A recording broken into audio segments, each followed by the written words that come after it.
Break के बाद एक बार फिर बहुत स्वागत है आपका दर्शकों। तो चलिए देर किस बात की है, आपको बताते हैं कि किस प्रकार आप माता को प्रसन्न कर सकते हैं, उनका आशीर्वाद प्राप्त कर सकते हैं, अपनी मनोकामना की पूर्ति कर सकते हैं। इसके लिए आपको करने होंगे खास उपाय जो आपकी राशि के अनुसार आप करेंगे। तो चलिए जानते हैं, बताइएगा आचार्य जी कि राशि के अनुसार दर्शकों को कौन से उपाय करने चाहिए।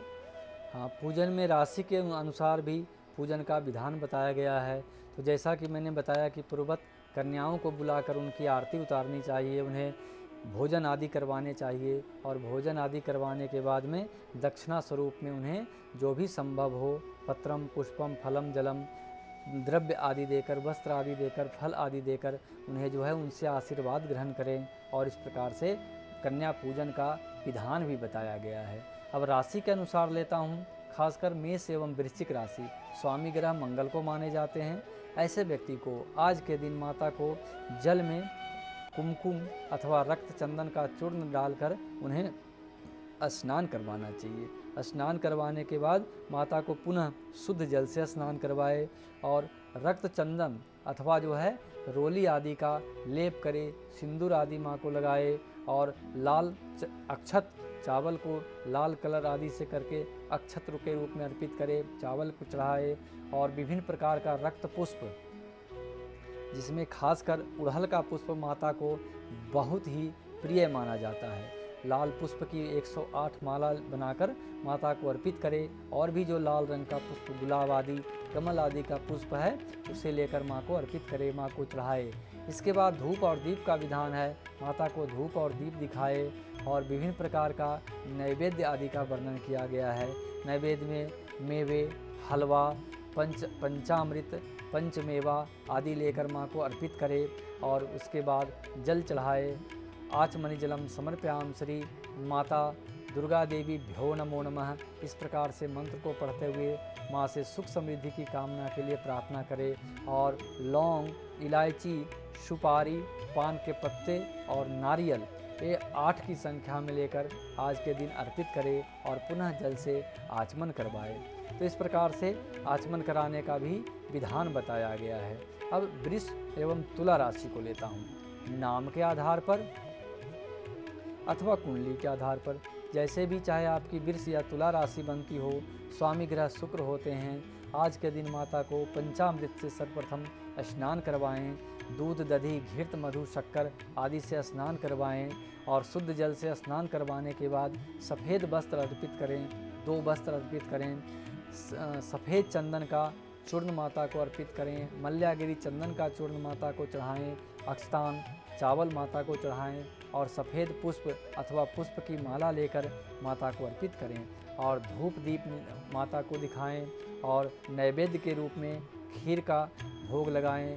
पंचमेवा पंचामृत माता को जरूर अर्पित करें और कहते हैं कि लौंग, इलायची, सुपारी, नारियल और पान के पत्ते 8 की संख्या में लेकर आज के दिन माता को अर्पित करें और फिर जल चढ़ाने के बाद में माता को की आरती करें और इस प्रकार से अपनी सुख समृद्धि की कामना के लिए माँ से प्रार्थना करें। या देवी सर्वभूतेषु शांति रूपेण संस्थिता नमस्तस्ये नमस्तस्ये नमस्तस्ये नमो नमः। इस तरह से 108 बार मंत्र को पाठ करते हुए माँ का पूजन करें, उनसे सुख समृद्धि की कामना के लिए प्रार्थना करें। मिथुन और कन्या राशि को लेता हूँ। नाम के आधार पर मिथुन अथवा कन्या राशि हो, ऐसे राशि वाले के स्वामी ग्रह बुध को माने जाते हैं। ऐसे राशि वाले माता को जल से स्नान करवाए। स्नान करवाने के बाद माता को जो है चंदन आदि का लेप करे, कुमकुम आदि, रोली आदि लगाए, वस्त्र आदि जो है माँ को अर्पित करे और वस्त्र के बाद में धूप और दीप का विधान बताया गया है। माता को धूप, दीप, कपूर आदि की आरती दिखाए। इसके बाद नैवेद्य के रूप में हरे फल आदि की प्रधानता दी गई है, हरी वस्तु की प्रधानता दी गई है।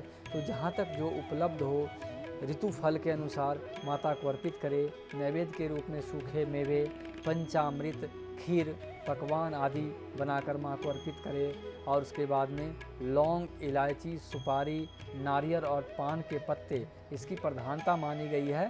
खासकर मिथुन और कन्या राशि वालों के लिए इसे लेकर 8 की संख्या में माँ को चढ़ाए और फिर पुनः जल से आचमन करवाए। इसके बाद में माँ की आरती करे और आरती करने के बाद ओम या देवी सर्वभूतेषु भक्ति रूपेण संस्थिता नमस्तस्ये नमस्तस्ये नमस्तस्ये नमो नमः। इस प्रकार से माँ से प्रार्थना करें कि मैं आपका भक्त हूँ, हमारे ऊपर कृपा कीजिए और हमारी समस्त मनोकामनाओं को आप पूर्ण करें। इसके बाद कर्क राशि को लेता हूँ। स्वामी ग्रह चंद्रमा को माने जाते हैं। ऐसे व्यक्ति को माता को पंचामृत से स्नान करवाना चाहिए। दूध, दधी, घृत, मधु, शक्कर आदि से स्नान करवाए और स्नान करवाने के बाद सफ़ेद चंदन का चूर्ण चढ़ाए, सफ़ेद पुष्प की माला चढ़ाए, सफ़ेद वस्त्र के रूप में 2 वस्त्र चढ़ाए और धूप दीप दिखाकर माता को नैवेद्य के रूप में पंचामृत का भोग जरूर लगाए, खीर पकवान आदि जरूर लगाए और इसके साथ ही साथ जो भी ऋतु फल उपलब्ध हो माता को चढ़ाए और चढ़ाने के बाद में आचमन करवाए।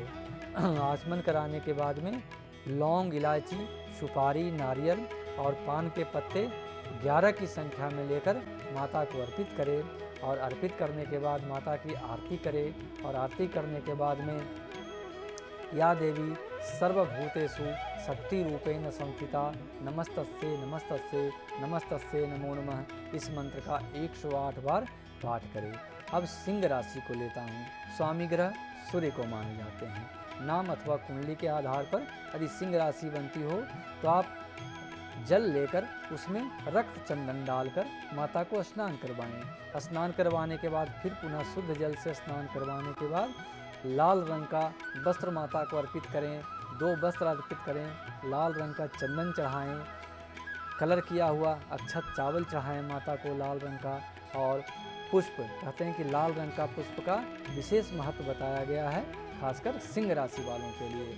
तो माता को लाल रंग का पुष्प, गुलाब का पुष्प, कमल का पुष्प अथवा उड़हल के 108 पुष्प की माला चढ़ाए और पुष्प के बाद धूप दीप दिखाकर माता को नैवेद्य के रूप में विभिन्न प्रकार के सूखे मेवे, फल, लाल फल की प्रधानता मानी गई है, सेब आदि फल की प्रधानता मानी गई है, विभिन्न प्रकार के पकवान, विभिन्न प्रकार के मिष्ठान, खीर आदि माँ को भोग लगाए और केला, लवंग अर्थात लौंग, इलायची, सुपारी, नारियल और पान के पत्ते 8 की संख्या में लेकर चढ़ाए और आचमन करवाए।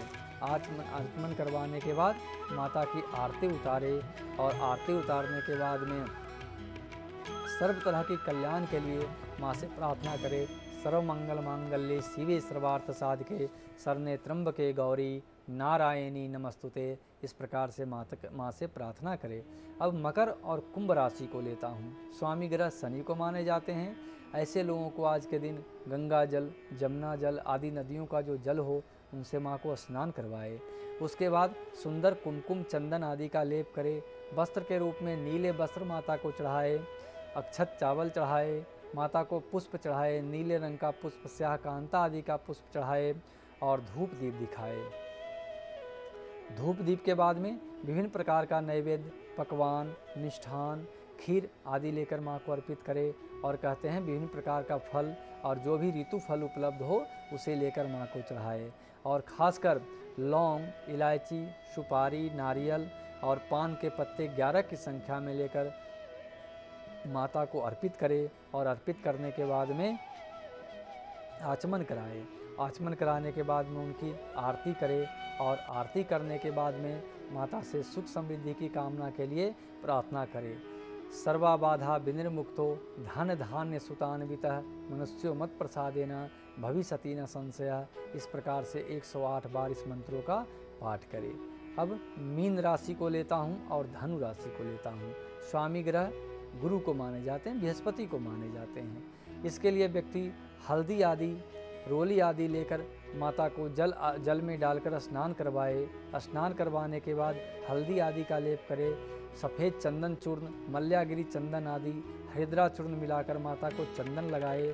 पीला वस्त्र अर्पित करे और वस्त्र के बाद माता को धूप दीप दिखाए। नैवेद्य के रूप में पीले रंग का, खासकर केले आदि का और भी विभिन्न प्रकार के फल, पकवान, मिष्ठान आदि बनाकर सूखे मेवे आदि लेकर माँ को चढ़ाए और लौंग, इलायची, सुपारी, नारियल, पान के पत्ते 11 की संख्या में लेकर माँ को अर्पित करे और पुनः जल चढ़ाए, आचमन करवाए और आचमन करवाने के बाद माँ की आरती करे और माँ की आरती करने के बाद में हर तरह की कामना के लिए, माँ से सुख समृद्धि की कामना के लिए प्रार्थना करें। या देवी सर्वभूतेषु भक्ति रूपेण संस्थिता नमस्तस्ते नमस्तस्ते नमस्तस्ते नमो नमः। माँ से प्रार्थना करें कि हमें सारी भक्ति और शक्ति को प्रदान करें, सुख शांति को प्रदान करें। तो इस प्रकार से प्रत्येक व्यक्ति को, नर नारी को इनका पूजन अवश्य ही करना चाहिए।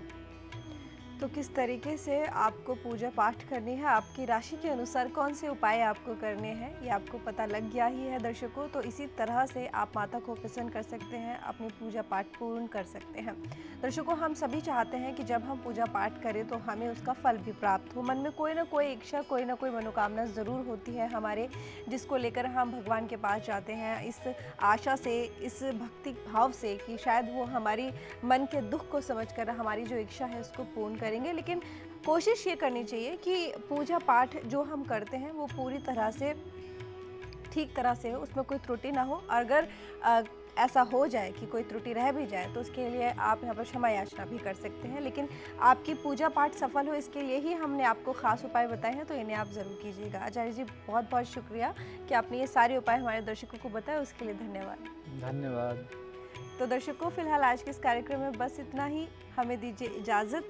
नमस्कार।